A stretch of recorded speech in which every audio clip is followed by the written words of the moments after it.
Bienvenidas, bienvenidos a otro episodio de You Modelo, siempre con invitados e invitadas especiales. Hoy nuestra invitada va a ser de una plática riquísima. La verdad es que aquí fuera de cámaras estuvimos conversando y de verdad es que creo que va a ser un capítulo memorable en ese sentido. Ghislaine Samayoa. Gracias por aceptar la visita aquí a la Universidad Modelo, bueno, a Mérida, a la Universidad Modelo, y específicamente también a nuestra semana de la Escuela de Arquitectura, que esta vez se tituló Arquitectas, y que ayer estuviste platicando también con nuestra comunidad estudiantil y de docentes de esa área. De verdad, muchísimas gracias por aceptar esta invitación. No, muchísimas gracias a ustedes. De verdad es un gusto y un placer estar aquí. Fue una experiencia increíble el poder ver, el poder percibir y palpar a la gente. Hubo momentos muy emotivos dentro de no solamente mi discurso, sino en la ronda de preguntas.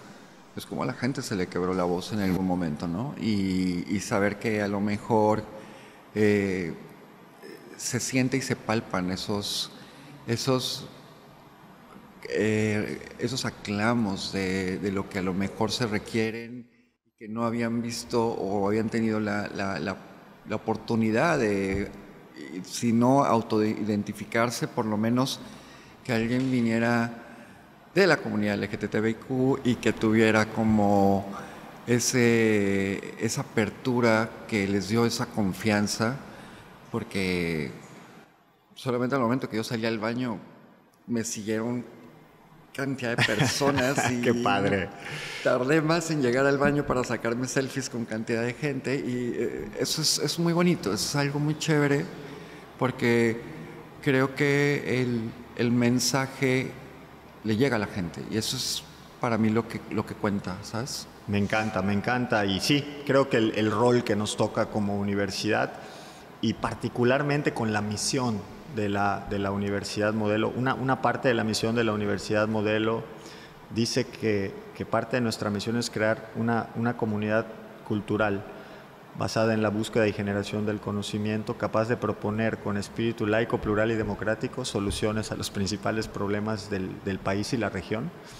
Y creo que abrir estos espacios aportan muchísimo a esa misión, ¿no? Desde la calidad en este caso de la invitada, de que tú estuvieras, pero que justo rompe un poquito, ¿no? Estos paradigmas, estos esquemas, estos encuadres de una sociedad que está en transformación. Cada vez yo cada vez creo que a una velocidad más rápida, pienso, y que definitivamente abrir estos espacios nos ayudan, ¿no? Vamos a la charla un poquito entendiendo y que nos platiques quién eres, cómo fue un poquito tu niñez, cómo fuiste creciendo hasta llegar a este lugar en donde ya platicaremos después de la parte más profesional y luego cerraremos, por supuesto, platicando de todo este tema de la comunidad LGBTIQ+, que creo que es un tema que definitivamente es necesario cuestionar y platicar, ¿no? Porque desde la información, que eso es algo que a mí me gusta, ¿no? Que se puedan debatir y discutir los temas desde el conocimiento, ¿no? Desde el verdadero conocimiento y no solo quizá desde, yo te decía aquí afuera, ¿no? Y quizá no solo desde lo que parece que es, ¿no? Sino de quien lo vive, de quien está construyendo, de quien está en el activismo, de quien lo estudia, de quien trabaja con eso, ¿no? Entonces empecemos, Gis. Vamos a empezar Claro que sí. con quién eres, tu niñez un poquito, dónde fuiste a la escuela, en qué momento empieza esta situación de la familia, de todo este tema de identificarte. ¿Cómo es este proceso? Antes de que hablemos de la parte profesional, ¿quién es Gis? Ok, ¿quién es Ghislaine? Es una pregunta bastante sencilla.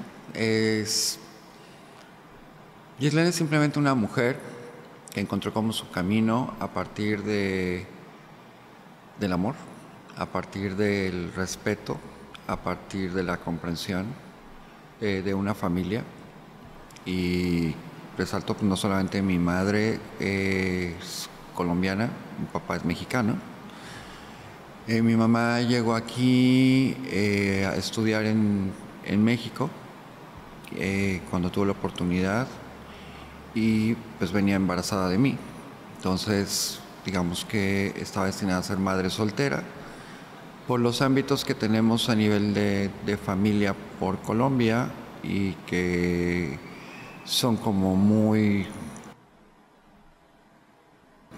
digamos que tienen como una línea muy marcada de lo que viene siendo el antiguo postergado de la famosa madre soltera, el que dirán, etcétera. Pues mi mamá tuvo que arreglárselas para poder tenerme. Pues conoció a mi padre, aunque obviamente mi padre biológico nunca tuvo como una intención de estar o aprender a conocerme, y pues mi padre hoy en día tuvo como no solo el valor de ponerme el apellido, sino tomarme dentro de su propio cobijo y tener. Le habían dicho que no podía tener hijos.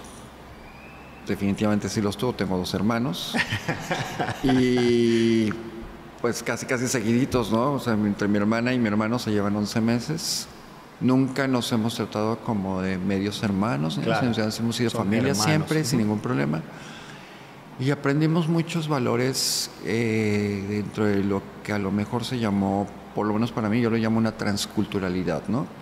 O sea, tanto la cultura de Colombia y la cultura de México pueden tener como mejor ciertos puntos equidistantes, pero de todas maneras son muchos temas los que son diferentes y son enriquecedores, ¿no?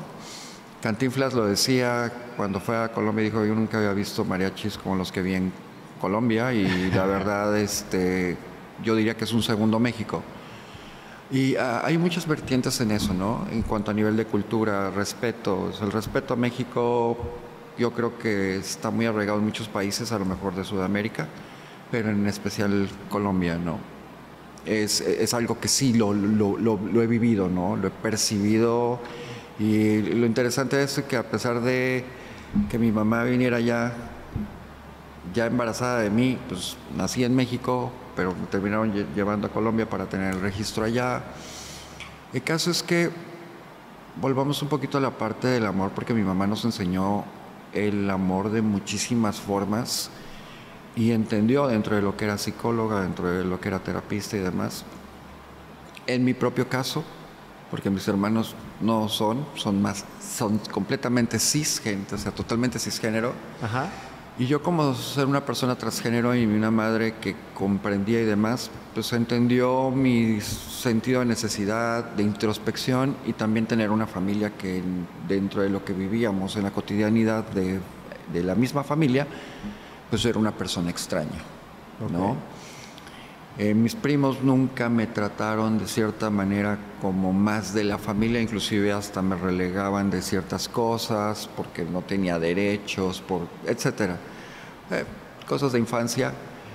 El caso está en que mi madre nos enseñó a superarnos, a estudiar, a salir adelante, y digamos que ahí fue como la marca de que quizás Ghislaine lo que hizo fue tratar como de esconder ese valor intrínseco que estaba como agregado como persona transgénero durante 35 años. 35 años. Yo, no solamente con la oportunidad de estudiar, porque yo... Te voy a interrumpir. ¿Tu primaria, secundaria, bachiller y esto lo estudias en Colombia? Ciudad de México y Colombia una parte. Eso es decir, fue un problema. Te estuviste moviéndome de un lado a otro para ir y venir. Pues porque pues la gente a lo mejor no lo sabrá, pero pues mi familia es de cierta manera reconocida en Colombia, de cierta manera diplomática. Mi tío abuelo Rafael Gama Quijano, pues presidente del Banco de la República en Colombia, era quien firmaba los billetes. El Museo del Oro, famoso a nivel mundial, es proyecto de mi familia. El Centro de Convenciones de Cartagena es producto de mi familia. Había un spotlight sí. Importante ahí. Sí. Entonces, pues por eso es que dentro de ese ámbito era como que íbamos y regresábamos, y teníamos como muchas cuestiones dentro de lo que eran ámbitos políticos. Entonces, por eso era muy importante el qué dirán. Claro, de entiendo, que mi entiendo mamá ahora. obviamente era una madre soltera, etcétera. Entonces, bueno, terminó casándose y pues de verdad solamente recibía amor y cariño. Y dentro de ese amor y cariño, mi madre nos enseñó a tener lo mejor que podíamos tener en esta vida, que era el estudio. Y te regreso ahora sí a la historia que me estabas contando, perdóname. Y entonces a los 35, dices, guardé todo esto 35 años. Ahí te interrumpí. Ajá, pero yo me fui de aquí a los 16 años. ¿Ok? Yo terminé mi preparatoria ¿Ok? y adiós México. Primero estuve en Estados Unidos intentando estudiar en el Florida Community College of Jacksonville, y de ahí México entra en devaluación. ¿Ok? Ya era un poco más complicado y terminé yéndome con mis abuelos a Colombia Ya. y empecé mi carrera en Colombia.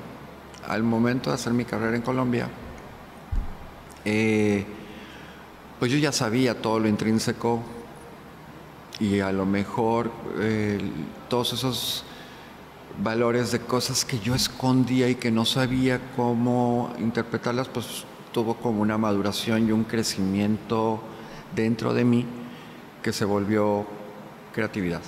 Súper. Y al momento de volverse creatividad yo llegaba con un proyecto de arquitectura un día, si tenía depresión o a lo mejor el no poder entender de qué manera lo podía interpretar. Y en la noche a lo mejor me vestía, me maquillaba, me arreglaba y me sentía feliz.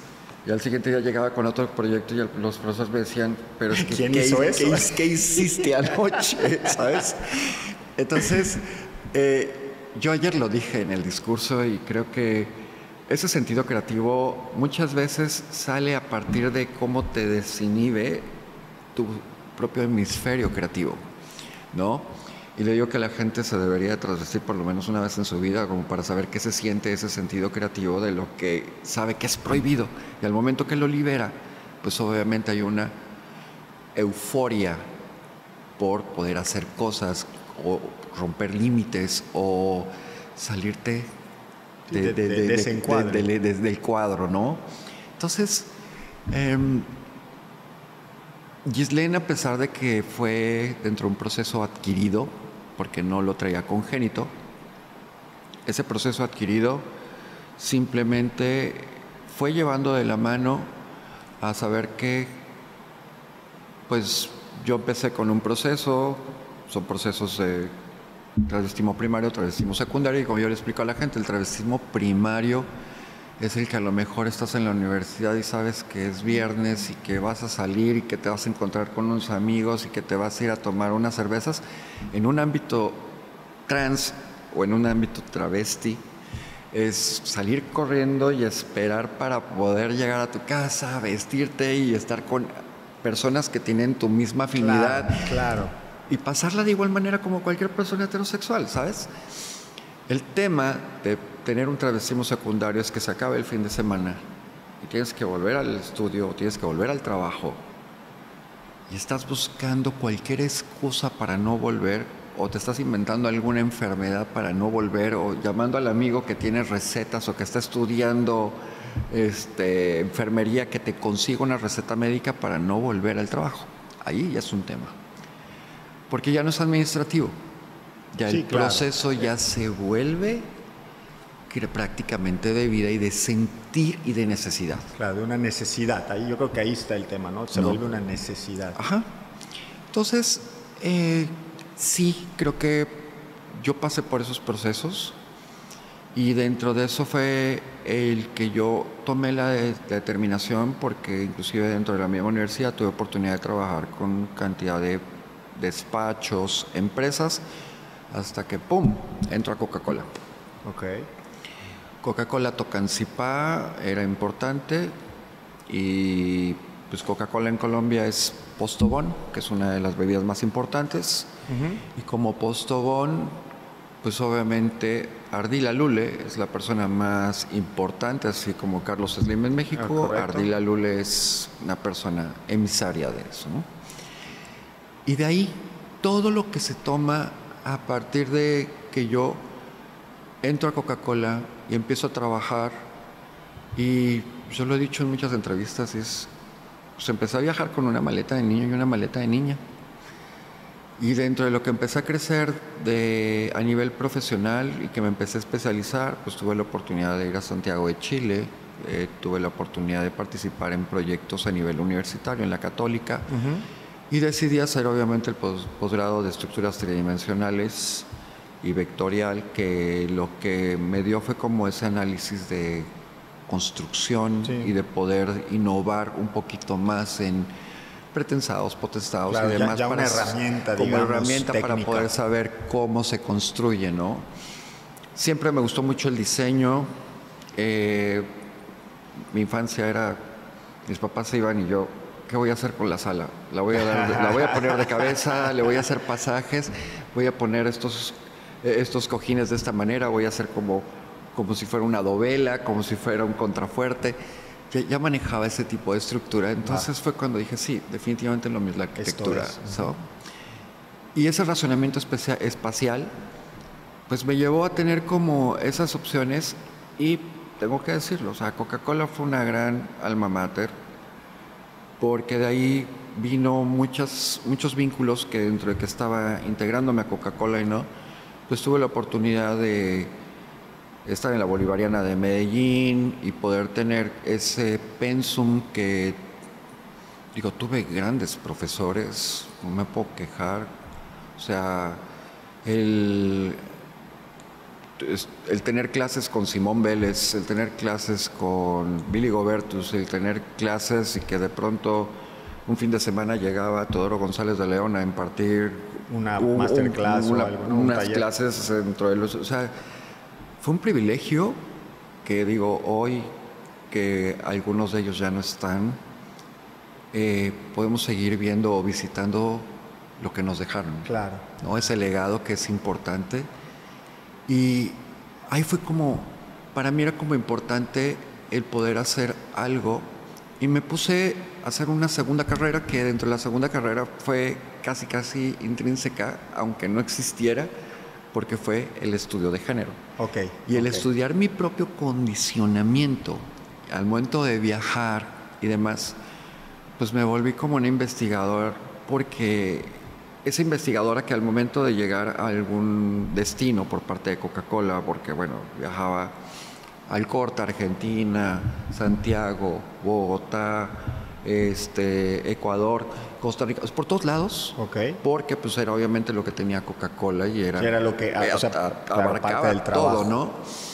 Y a veces yo tenía que poner pretextos de decir, es que el vuelo estuvo muy largo, porque a lo mejor me querían, es que hoy es viernes, te queremos llevar a cenar, que vamos a estar y presentarte. Yo, saben que el vuelo estuvo muy largo.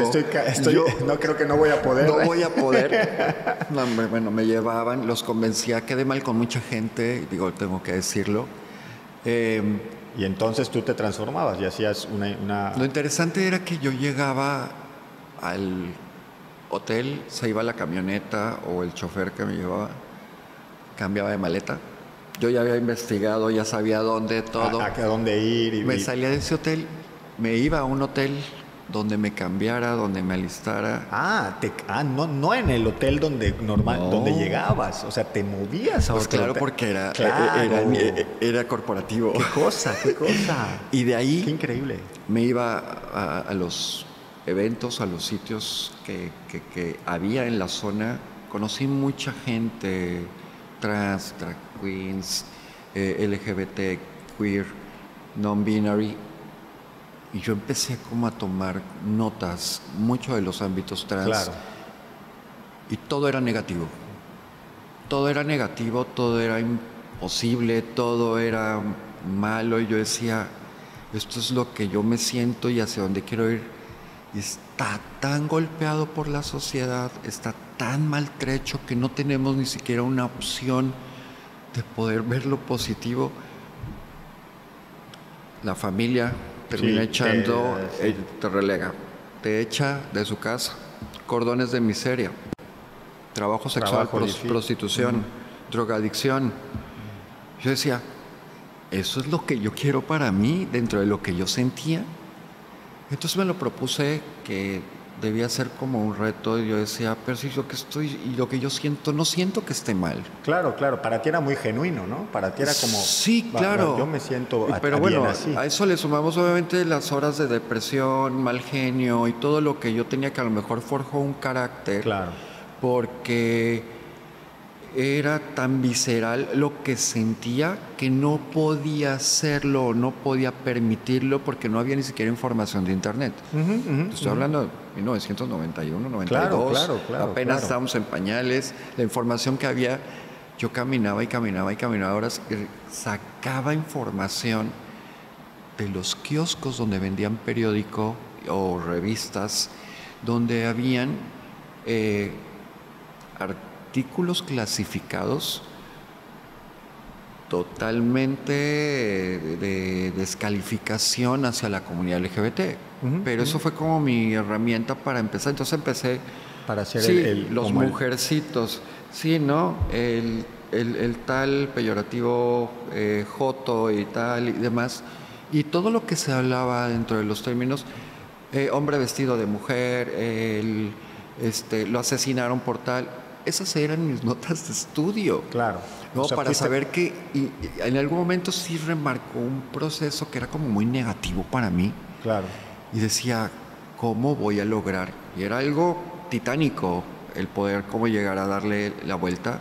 Sin embargo, dentro de todo lo que aprendí, creo que lo más interesante fue que dentro de mí empezó a ocurrir ese reto mental de cómo poder volver lo negativo a algo positivo. Pero además ya tenías, déjame decirlo así, ya habías construido todo un gran conocimiento, ¿no? Ya habías tú construido un gran conocimiento también que te permitía comprender y tener las herramientas para hacer esto, que claro, ahora que me lo platicas, sobre todo en el contexto cronológico, en el contexto de la época, el reto se hacía mucho más difícil, porque bueno, ahí de verdad que como dices, no había tanta información, era muy difícil. Yo algo que le digo mucho a los estudiantes ahora es que creo que la sociedad hoy se ha quedado en la cultura de la queja. Es decir, la gente aprendió a quejarse porque hace muchos años, bueno, hace 30 años, ¿sí? Quejarse era una bronca, porque punto número 1, no había foros para quejarse. Punto número 2, si te quejabas, te reprimían. Exacto. Punto número 3, entonces quejarse era en sí mismo un reto. Sin embargo, hoy hay un montón de medios donde uno puede manifestarse y hacerlo público. Y yo ahora lo que les digo es que síganse quejando, solo que ahora quéjense con la propuesta de solución. De hacer. Y es más, ejecuten la propuesta de solución. Entonces, a ti te toca romper eso, ¿no? Porque te toca ese eslabón también digital y de información. Pero ahora me brinco, ya me hablaste un poco de esta parte profesional. Me voy a meter de lleno a esta parte de arquitecta, urbanista. Cuéntame un poco de hacia dónde va tu visión como arquitecta, este tema de hacia dónde, cómo trabajas tus proyectos desde el punto de vista profesional, tanto en la parte arquitectónica como en la parte del urbanismo, ¿no? De los espacios, de la gestión del espacio. Claro. ¿Cómo trabajas esa línea? ¿Cómo hacia dónde vas? ¿Qué tienes de referencia? ¿Qué te sirve como de inspiración, referencia, etcétera? ¿Cómo va esa línea profesional de GIS? Ok. Obviamente la arquitectura para mí fue como una salida, y esa salida no solamente tuvo ese impacto de saber que podemos transformar espacios, de saber que se concibe una idea y se puede proyectar. Asimismo, como la esencia de mi propia persona, yo decía, si voy a volver algo positivo dentro de lo que soy, como me siento como una persona trans, para mí era como importante el proyectar ese estatus que tienen los arquitectos. Como digo, mi abuelo siempre me decía, ¿no? O sea, un arquitecto sabe qué reloj tiene una excelente pluma y tiene unas gafas de diseñador. Y eso es como el estatus que marca mucho la esencia de lo que viene siendo. Si tú ves a los grandes arquitectos, pues las gafas los definen. Entonces las gafas de Le Corbusier, de Alvar Aalto, sí, sabes, Alexpic, o sea, todos tenían obviamente su propia esa característica que era como conectar. Pero eso marca, pues también que son personas totalmente disparatadas. Pero dentro de todos sus disparates hacen cosas totalmente increíbles y dejan no solamente su esencia brillando dentro de los proyectos. Y aquí eso lo utilicé como una herramienta que no solamente me servía como para poder fluir dentro del diseño. Me queda claro que vivimos un proceso complicado en el paso de lo que era trabajar con escuadras, transportadores y empezar a jugar con diferentes grosores de lápiz, grosores, con escalmétricos, o sea, todo era muy diferente a pasar todo a que se volviera digital, AutoCAD, jugar un poquito todavía con código binario de unos y ceros, con tipos de respuesta. Y AutoCAD estaba en pañales, pero creo que nunca va a haber algo que reemplace esa idea principal. Si la puedes plasmar con 2, 3 líneas, así sea una servilleta, es algo que vale. Okay. ¿No? Porque es a lo mejor esa intención de lo que quieres y yo así lo hago. Por muchas herramientas que hoy tengamos para poder trabajar la arquitectura, para mí lo esencial es, si yo veo ese punto o veo esa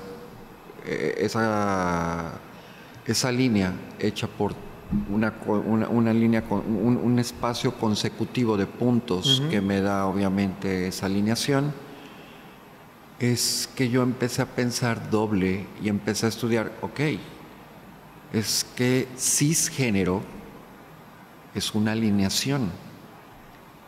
Viene de la alineación entre lo que eres y te concibes. Por eso es cis, ¿sí? De la palabra línea. Entonces, de ahí empecé como a ver que todo lo que estaba haciendo de arquitectura tenía una razón de ser, ¿no? Transpolación, transatlántico, del otro lado de, ¿sí? Es como pasar de un espacio a otro espacio, son espacios de transición. O sea, empezaste a encontrar estas analogías que te permitían Entonces me hacía súper chévere al punto que como dije, que todo te hacía sentido, ¿no? Voy a hacer un ejercicio arquitectónico, ¿no? Es decir, esa edificación se está apareando de cierta manera sobre este tipo de espacio. Es algo que empezamos como dentro de los términos y vi que la posibilidad dentro de la gran universidad en la que está, que tiene un gran reconocimiento, que es la Universidad Piloto de Colombia, no solamente a nivel urbanista, empecé a ver nodos, nichos, puntos de desarrollo, propuestas geométricas, que dije, somos como si fuéramos personas, o sea, los proyectos son como si fuéramos personas, son como nuestros hijos, o sea, lo que dejan como legado son sus hijos. Ya está. ¿Sabes? Entonces, todo eso me ayudó y me dejó como esa tranquilidad que dije, ya sé por dónde lo voy a hacer, y empecé a ver como todos los lineamientos de empoderamiento. Lo que no sabía era en qué momento hacerlo. Ya. Trabajando en Coca-Cola, ¡pum! Maestría de autosustentabilidad. En Chile, la parte de vectores activos, estructuras tridimensionales, y de pronto terminó haciendo autogestión urbana.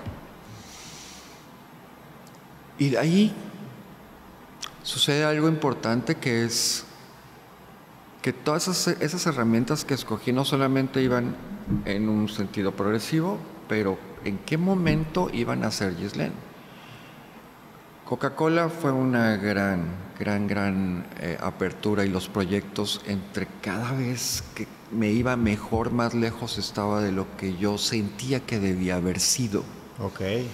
Eso era muy duro. Sí, porque sentías como que en la empresa las cosas, como que crecías por ahí, pero no te sentías auténtica, ¿no? O no te sentías... Exactamente, o sea, yo quizá forjé un carácter de disfraz, si lo queremos ver así, o sea, tuve que unirme a la parte machista y mucho de lo que hice en Coca-Cola fue tener un carácter para poder sí, perpetuarte. Encubrir la forma en cómo me sentía. Ya.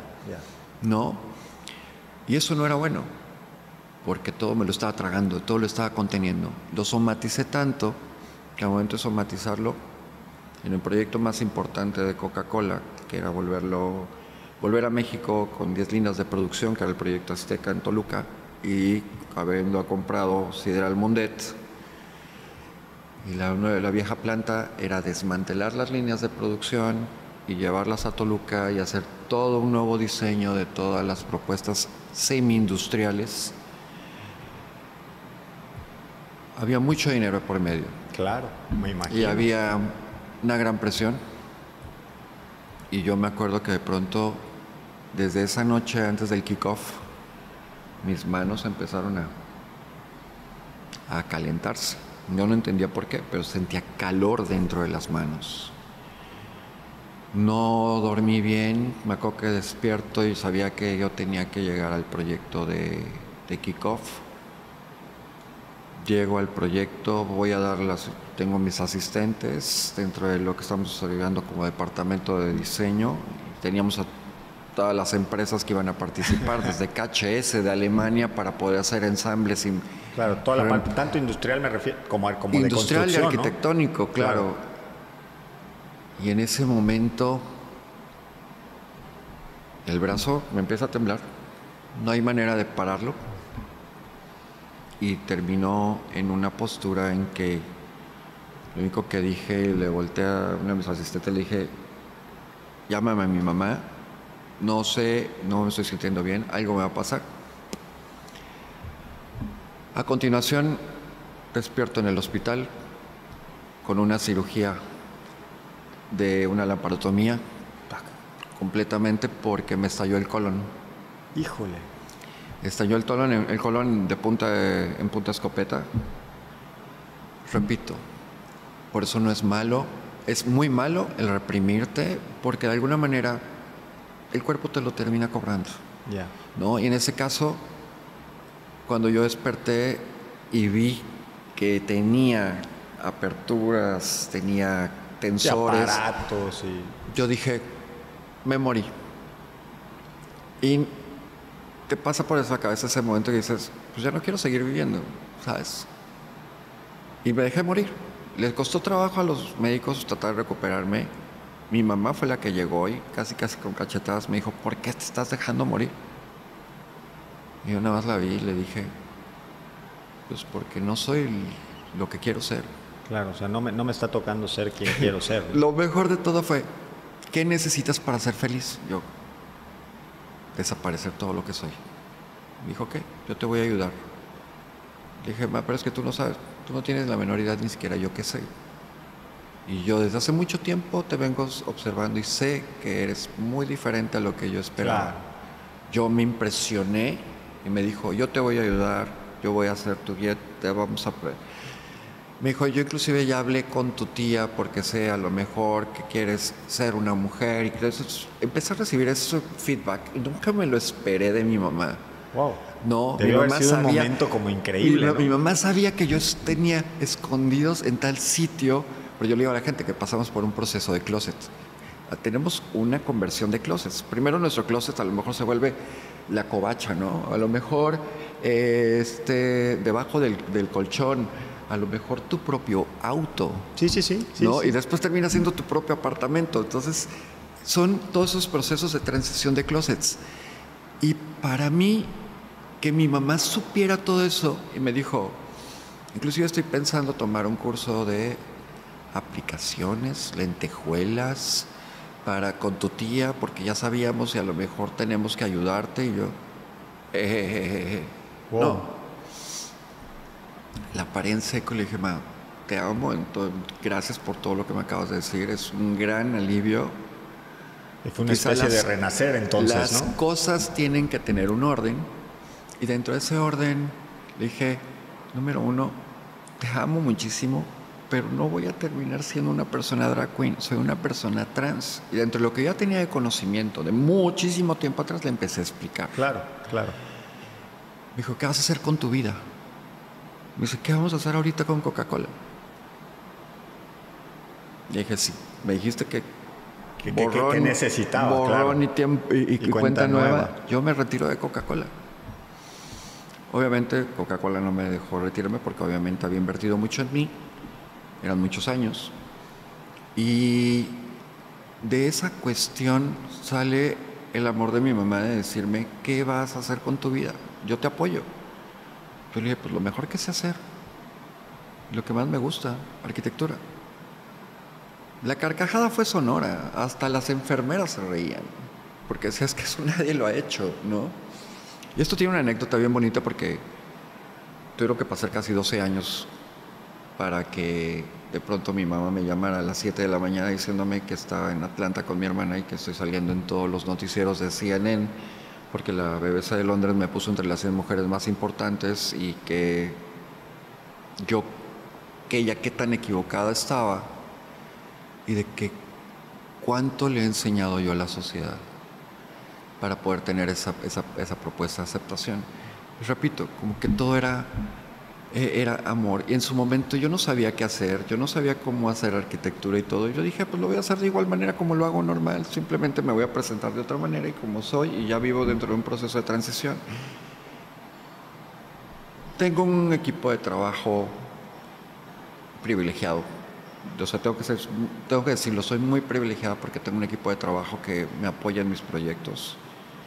No se preocupa por el qué dirán, no se preocupa por cómo me veo. Se preocupan por la responsabilidad, por el profesionalismo, por el compromiso, por lo que tenemos que hacer. Y eso para mí es como mucho más importante. Pues a mí de pronto llegan a entrevistarme porque me queda claro que lo que yo hago sí rompe paradigmas y rompe esquemas. O sea, de ahí fue que dije, voy a tener un lema cada vez que me pregunten. Para mí ser trans es tan solo una pequeña parte de mí. No es algo que me define, no es algo que me califica. Sé que es algo que rompe estereotipos sociales, pero es algo que también defiendo como mi libre derecho para ser persona. Claro.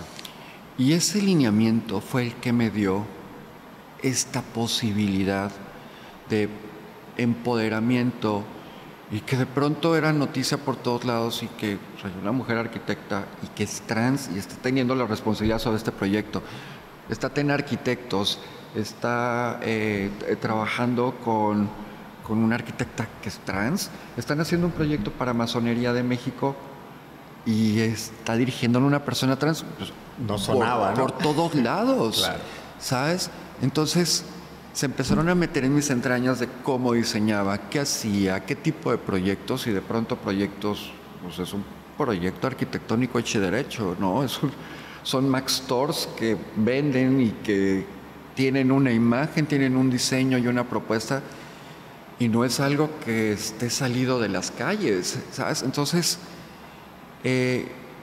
esa misma autodisciplina que yo desarrollé, no solamente a nivel de diseño, de jugar con los materiales, de darle esa creatividad y que fuera la única mujer trans, de pronto me llamaban de Colombia, de pronto Alemania, de pronto cantidad de sitios, no solamente a nivel de ámbito LGBT, sino queremos que nos hagas un proyecto, tu trabajo, queremos ver lo que haces, queremos participar, y eso me empezó a abrir puertas.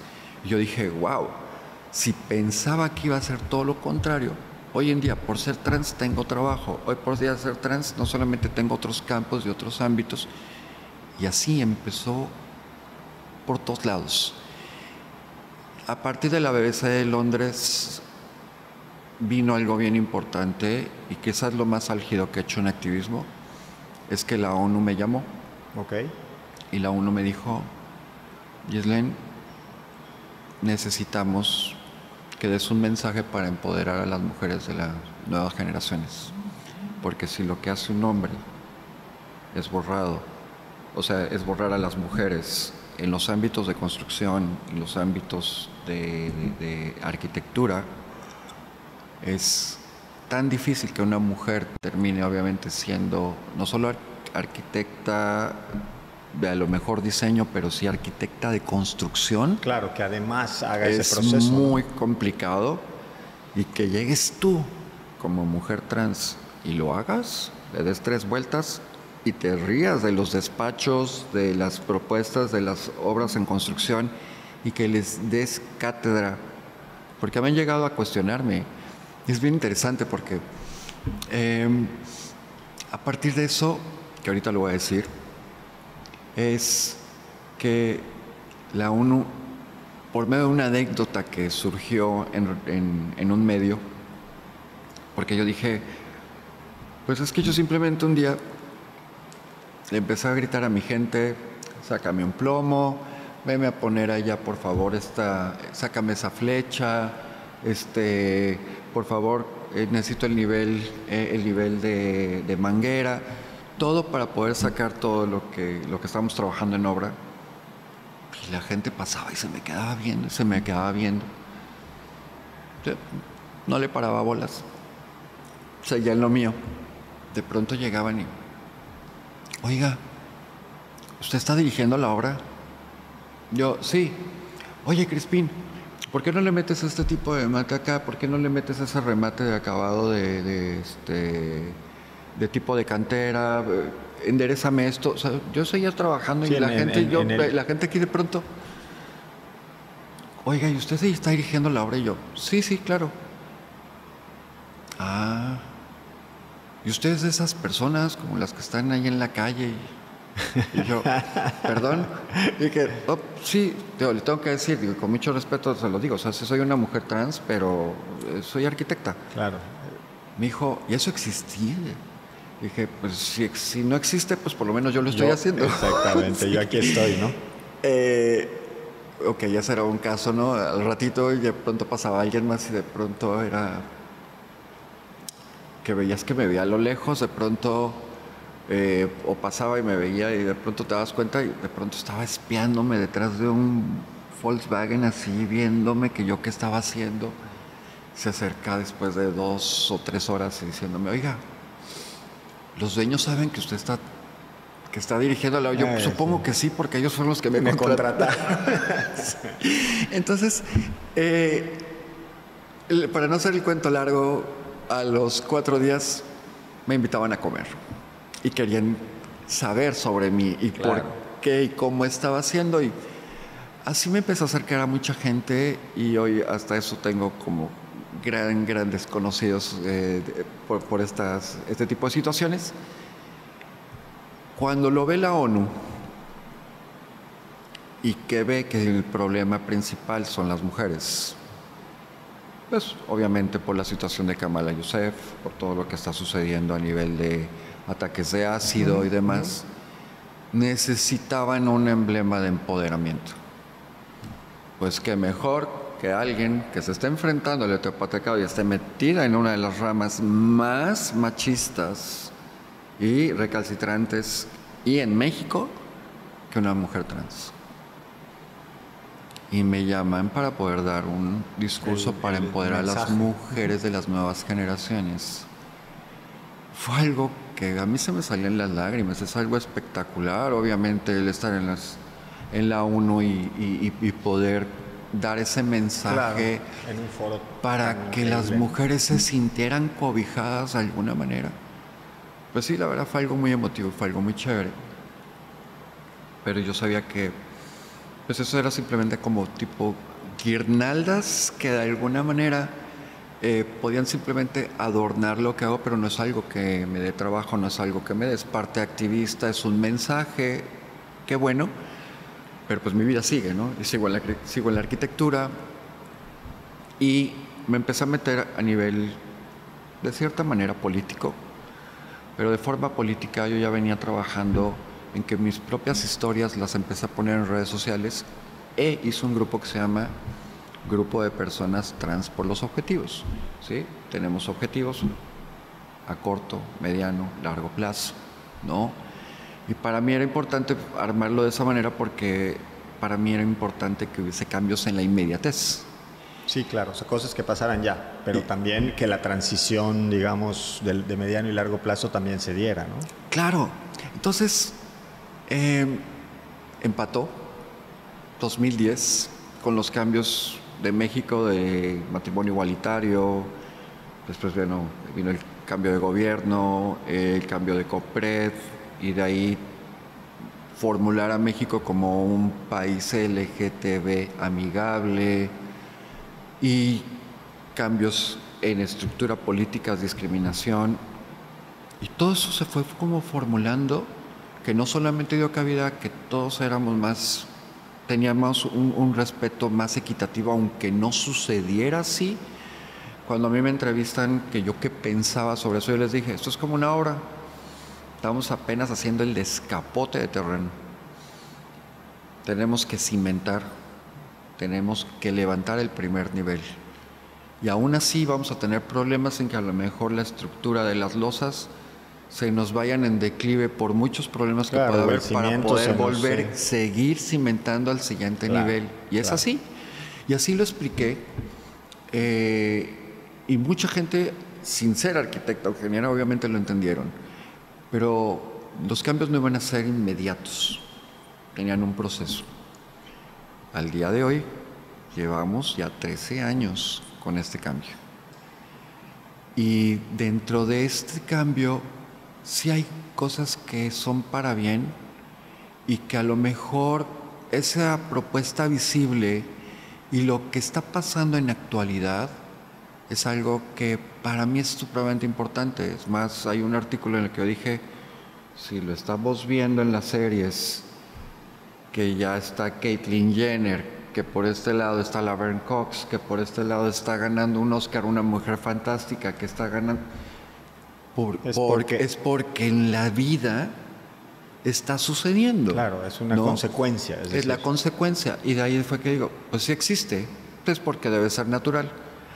Y alguien empezó todos mis dichos los empezó como a marcar. Es un posteo muy, muy, muy bonito y muy interesante de todo lo que tengo como dichos, porque sí marcan a la gente. Y a lo mejor la gente no lo había visto bajo esa perspectiva. Entonces, esa conjunción de ideas hace que Ghislaine empiece a tener no solamente una imagen, sino que más allá de una imagen se vuelve una esencia. Y es la esencia hacia lo laboral, hacia formar inclusión, a desarrollar proyectos, no solamente proyectos arquitectónicos, sino proyectos de ayuda, proyectos en donde puede haber como propuestas que podemos como retribuir algo de lo que se nos dio en beneficio o privilegio en mi caso, y poder ayudar a la gente. O sea, mi mamá como terapista de lenguaje, quiero decir a cuánta gente discapacitada ayudaba y no esperaba recibir nada, ¿no? Y creo que ese ejemplo lo traigo yo muy marcado. Wow. O sea, mi mamá le dio, tuvo a Cristal dentro del CAMP 50 en Polanco, cuando ella estaba manejando la dirección, y muchísima gente dentro de los ámbitos de discapacidad nos enseñó. Y por ejemplo, pues mi mamá no tenía con quién dejarnos, y pues nos llevaba a su trabajo, y pues convivíamos con personas discapacitadas, mis hermanos y yo, y eso a lo mejor nos humanizó, y sabíamos que teníamos pues amiguitos por todos lados. Claro. Y podíamos tener simplemente eran personas normales, no eran personas discapacitadas, porque yo de verdad yo las veo sobrecapacitadas en muchos sentidos. Claro. ¿No? Y creo que eso vino a tener ese sentido de amor, respeto, que lo de menos era que fueras trans, ¿sabes? Claro. Si fuiste una buena persona, tienes una ética, siempre fuiste un gran integrante de familia, aportas, ayudas, se te devuelve de muchas maneras. Y lo de menos es simplemente la forma en cómo te veas o cómo quieres que te hagas sentir. Obviamente tiene unos procesos psicológicos es parte de cómo se tiene que conllevar a nivel de familia, a nivel de terapia, Como digo a la gente, pues, cuando tú vas a hacer un pastel, pues no empiezas por la cereza. O sea, tienes que empezar a hacer la masa, todo lo que tiene que ser. Lo último es la cereza. Y ahora retomo esto porque, con esto vamos cerrando el tema, ya vamos de bajadita en el podcast, pero retomo esto y justo este planteamiento de estos movimientos de transformación, ¿no? Comunidad LGBTIQ+, feminismo, incluso temas de inclusión en disminución de capacidades, como se le llama, o los diferentes nombres que se le has dado históricamente también a esto. Sí, capacidades diferentes. Capacidades diferentes y muchos nombres. Pero justo la utopía, como yo la miro, esto es una opinión personal, y quiero escuchar tu opinión. Yo miro que estos movimientos tendrían que ser en lo utópico, movimientos transitorios, hasta llegar a un lugar en donde lo que menos importara fuera justo eso, ¿no? O sea, no tendría que haber un movimiento para que como ser humano, para que como persona, tendríamos que llegar a ese lugar en donde esta armonía humana tendría que darse entre personas sin importar todo esto, sin importar X, Y o Z condición, sino realmente que importara el ser humano, su bondad, su amor, su ética, y su ser, ¿no? Utópicamente lo miro así. Y la pregunta es, ¿miras tú esto como el lugar hacia donde se debe ir? ¿Y por qué para mí es importante? Porque, bueno, y decía Galeano, ¿no? Que esto de la utopía es este horizonte donde te acercas 10 pasos y se aleja 10, ¿no? Y decían, ¿para qué sirve la utopía? Pues sirve para caminar. Pues claro. Y siento que a veces cuando los movimientos pierden el objetivo, si es que hubiera algunos que lo perdieran, de hacia dónde quieren llevar el movimiento, si no se vuelve el movimiento en sí mismo el objetivo, me parece que ahí se distorsionan cosas, ¿no? Y entonces hacen más difícil la lucha desde mi punto de vista. Claro. Entonces, ¿cómo miras esto de que estos son movimientos transitorios desde el punto de vista utópico? Porque la realidad que queremos ver es esa realidad donde la armonía humana exista sin importar todo lo demás, sin importar con cómo te ves o con quién quieres tener relaciones sexuales o X, ¿no? O a qué baño entras o no entras, porque no debería haber baños X o Y, probablemente deberías entrar el que te acomode o debería ser uno solo, yo qué sé. ¿Cómo miras esto de pasar de esta visión de no perder de vista el objetivo de los movimientos? Yo creo que ha sido una gran lucha. De 1969 con Stonewall y todo lo que sucedió a partir de Silvia Rivera en Nueva York, y que eso dio a lo mejor cabida hasta 1971 y que México ya tiene más de 40 años en esta situación, que el activismo es lo que ha logrado el cambio, quizá de forma muy lenta y pausada, pero hoy ya lo vivimos. Claro, sin duda ha habido un cambio. Eso es incuestionable. Cambio, pues no es como lo de Galeano, que obviamente sí, no te puedes parar, a pesar de que si avanzas 10, te retiras 10. Sí, pero hay que seguir caminando. Hay que seguir el camino. Claro, exactamente. Claro. Justo esa era la metáfora de Galeano. No, esa línea de estar en continuidad tiene que seguir, porque no solamente se requiere, no tenemos un sistema equitativo. No tenemos un sistema equitativo no solamente para personas LGBT, estamos viviéndolo con las mujeres. El 8M ya se volvió quizás hasta más importante, y en algún momento va a ser quizá como un 15 de septiembre. Sí. Porque las mujeres no solamente ya tienen el 52% de población. No solamente son las que están moviendo todas estas masas que contrarrestan y están tratando de buscar esa respuesta y equidad, a pesar de que el gobierno tiene su sistema, ¿no? Pero el gobierno ya tiembla cuando salen las mujeres a la calle. A lo mejor, y lo digo dentro de la arquitectura, el que quemen, hagan pintas y demás, sí, a lo mejor no está éticamente bien hecho, pero es una forma de expresión. Y si tenemos que acostumbrarnos a lo mejor a morirnos, pues sería como muy bonito a lo mejor pensar pues que el ángel se vería muy bien con un tatuaje que diga 8M y que simplemente tenga colores morados y verdes dentro de las pintas que hacen, porque no va a parar. Y este año se volvió un 300% más. Y si a eso le sumamos los aliados y las personas LGBT dentro de los transfeminismos y personas no binarias, pues se va a seguir incrementando, porque no hay equidad. Y ese sentido equitativo es la justicia que el mismo país necesita, por cosas que no han funcionado así y que quizá lo hemos permitido por tantos años que pues, lo de menos es simplemente acostumbrarnos a ver que los espacios arquitectónicos, y lo digo yo sinceramente, a nivel de recuperación y de recuperar esos monumentos o esas pintas o esas quemas, si les da solamente esa satisfacción moral por el hecho de haber perdido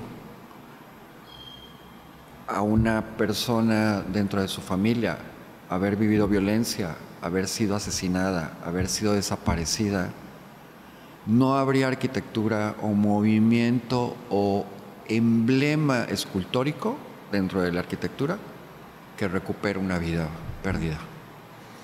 Y no con esto estoy diciendo que las mujeres tienen que salir a destrozar las ciudades, porque a lo mejor las vamos a volver a construir. Habrá muchos modelos y muchas maneras de poder hacerlo, pero estamos viviendo una etapa no solamente de violencia concentrada, sino que todo lo que venía desde atrás, desde nuestras abuelas, desde el heteropatriarcado y todo este manifiesto de tú eres mujer, tú te quedas en la casa, yo doy el sustento como hombre. Y eso ya no es así. Ya los cambios están a la vista. Y lo que tú decías de ese caminar de esa línea, quizá va a tener esas afectaciones, quizá va a tener esos baches que de alguna manera no solamente nos hacen reflexionar, sino también el admitir que el problema es que no se ha admitido, ni el gobierno, ni el presidente, solo tiembla. Sí, sí, sí. Y se protege. Y asimismo, los movimientos LGTB es exactamente lo mismo. Y dentro de esos movimientos LGTB, lo que ha sucedido es que pues vienen cambios a partir de este crecimiento del 2010, que viene siendo un impulso desde el 71. Claro. Y seguimos, y me encanta tu respuesta en esto de que lo que está sucediendo hoy es que la ruta está siendo dolorosa. Y yo así lo miro. Creo que a lo que quería ir, y me lo respondiste, ¿no? Nada más lo quiero enfatizar un poquito para entender la interpretación, es que al final de cuentas todo esto, en lo que tiene que terminar, es justo en estos cambios sustantivos, estructurales, que también irán siendo cada vez más fáciles conforme las generaciones cambien. Digo, suena un poco difícil decirlo, pero también creo que el cambio generacional el que los niños crezcan con ciertos movimientos, o que los niños crezcan con padres, madres que ya viven en esos movimientos, debe hacer que generacionalmente se dé un pasito más. También es opinión. Pero lo que creo es que no hay que perder de vista que el objetivo es no ir en contra de otro ser humano, sino es ir en contra de un sistema en donde definitivamente se ha privilegiado una serie de condiciones patriarcales, heterosexuales y una serie de características, pero que el verdadero fin es que entre personas pueda haber esta armonía sin que todo eso sea un factor que rompa esa armonía, ¿sabes? ¿Es utópico? Sí, es utópico, exacto, pero hacia ahí hay que ir, ¿no? Sí, pero no quizá como de la manera como a lo mejor tú lo estás mencionando. Tienen que pasar muchas cosas y ni siquiera son ni siquiera visibles, ¿no? Dentro de la sociedad. Porque siempre va a haber alguien que se queje de lo que a lo mejor están acostumbrados a hacer. Son muchas generaciones que ya vienen bajo ese sistema. Claro, claro. Y ese sistema normativo les funciona. Pero aquí hay algo bien interesante. Quizá el mayor cambio que estamos teniendo hoy en día, más allá de las políticas aplicadas, lo que tenemos como leyes, los cambios de admisión a nivel de género, de identidad, de expresión y orientación sexual, están siendo percutores hoy más en día a partir de esta pandemia. Y voy a explicar por qué. Lo importante de esto es que dentro de la pandemia, sí, tuvimos un confinamiento, sí, son 2 años y medio, 3 años, que dentro de lo que no hubo una productividad, hubo una hiperproductividad. No solamente a nivel de cambio, sino a nivel también intelectual y tecnológica. ¿Por qué? Estamos hablando de la generación Senial, que es la generación que estamos atendiendo hoy en día. Ya se volvió hiperconectada, se volvió rebelde dentro de sus familias. Se olvidó de los valores religiosos y no espirituales. Sí, entiendo. Entonces, estamos hablando que a nivel de lo que yo hago y veo de inclusión en empresas, empezamos a pasar de un modelo de 52 empresas inclusivas en el 2017. Hoy en día vamos en 267, 68 empresas. Porque no solamente es una mina de oro, es una montaña de dinero en la cual obviamente estamos parados y que no lo hemos visto percibir, ¿no? Voy a poner un ejemplo muy simple y lo puse ayer. Torruco me dice: Ghislaine, a ti se te ocurren cantidad de cosas. ¿Qué podemos hacer ante esta pandemia para poder ayudarle al turismo de México? ¿Qué se te ocurre a nivel de lo que puedas hacer? Dentro de lo que hago yo de consultoría y demás, yo le dije, pues vuélvelo LGBT. Haz una concesión con pueblos mágicos y todo, y pues concéntralo y haz toda una certificación para volverlo. Su respuesta es: ¿por qué todo tiene que ser LGBT? Y dije, es tan fácil, te la voy a poner así fácil. ¿Cuántas veces tú disfrutas del ocio en tu postura privilegiada como secretario de turismo? ¿Qué es lo que haces y eres privilegiado para poder tener, no, unas 3 veces al año? Ok. Y si tienes 1 o 2 hijos, ya es en una postura privilegiada, son 2 veces en promedio. Ok. Una familia normal, mínimo una máxima 2. Las personas LGBT, ¿sabes cuántas veces disfrutan del ocio? Y es a donde más se les discrimina. Por lo menos 9 veces. Te lo voy a decir, están en todos los prides, están en los congresos, salen festivos, puentes. Porque además buscan esos espacios, Buscan ¿no? esos espacios y además son las personas que más exigen, más desarrollan la calidad de servicio de O sea, por la hotelería, la refieres. sensibilidad que tienen y por el nivel adquisitivo que tienen. Ahí fue donde lo entendió. Y es, ¿qué podemos hacer para certificar todo el LGBT? Jugar con una certificación y empezar a pensar en inclusión. Ahí es donde se empiezan a sumar todos estos puntos que son importantes, que así como lo pet friendly se empieza a ver en el parte de ocio, lo LGTB y de la diversidad a partir de lo que es LGTB más Q, sí, es algo que se percibe y se palpa.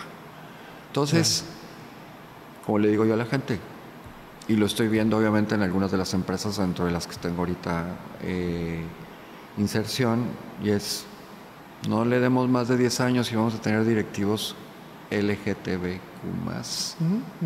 manejando grandes corporaciones, sea gay, sea lésbica, sea queer, sea no binario. Entonces, ese es el gran cambio laboral que contrarresta y que se une como aliado a la parte feminista.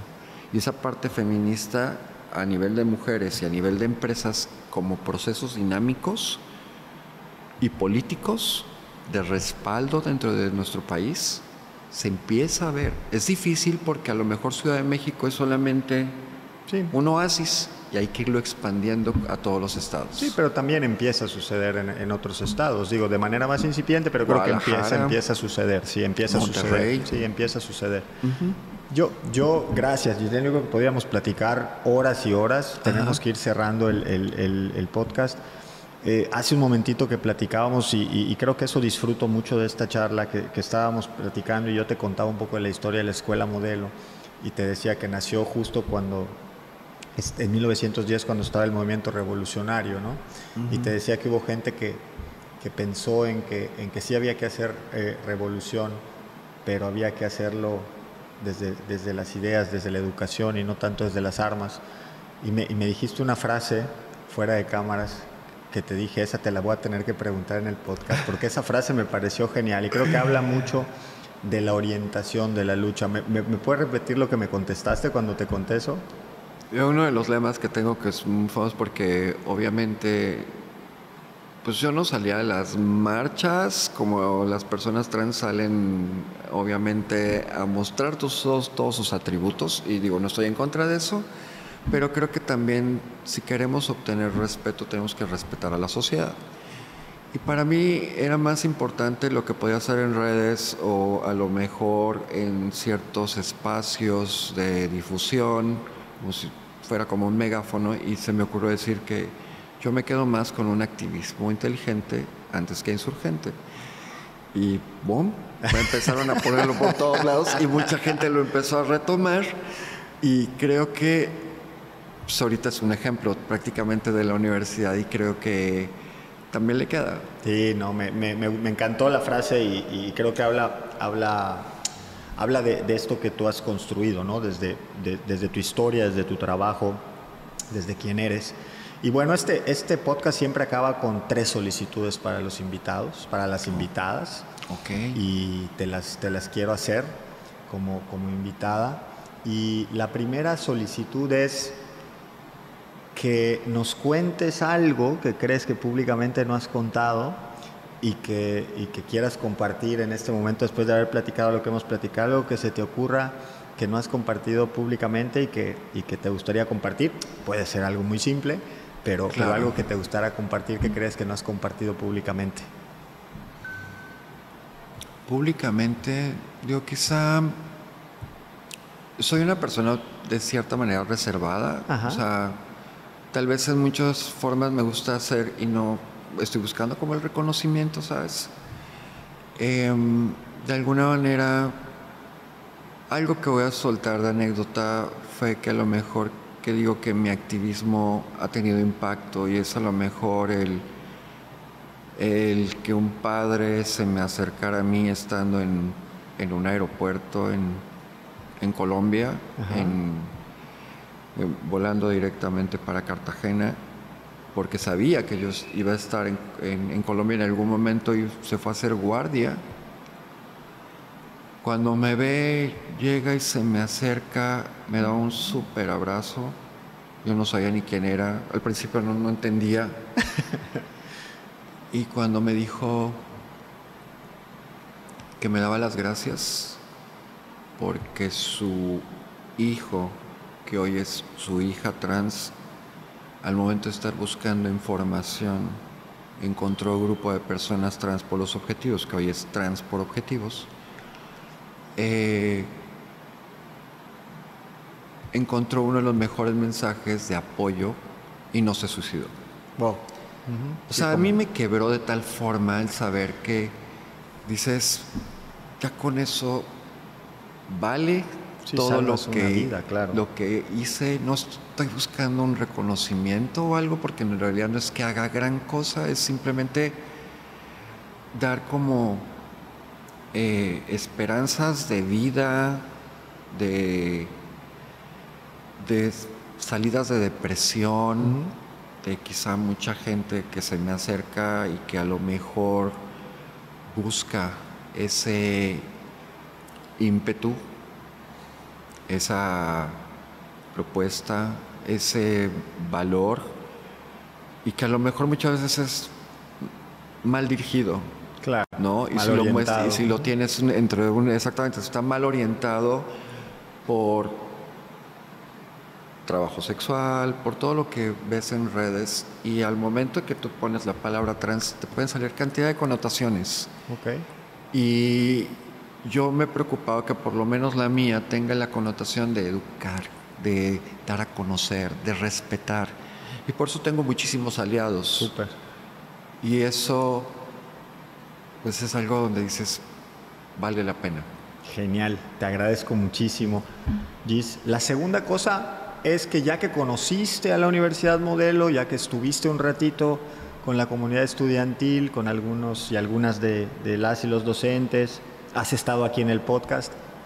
Si tuviéramos que invitar a alguien y que Gis fuera nuestra colaboradora y le dijéramos, Gis, ¿a quién podemos invitar al podcast You Modelo, que sería un gran invitado, una gran invitada para este podcast? ¿A quién invitarías?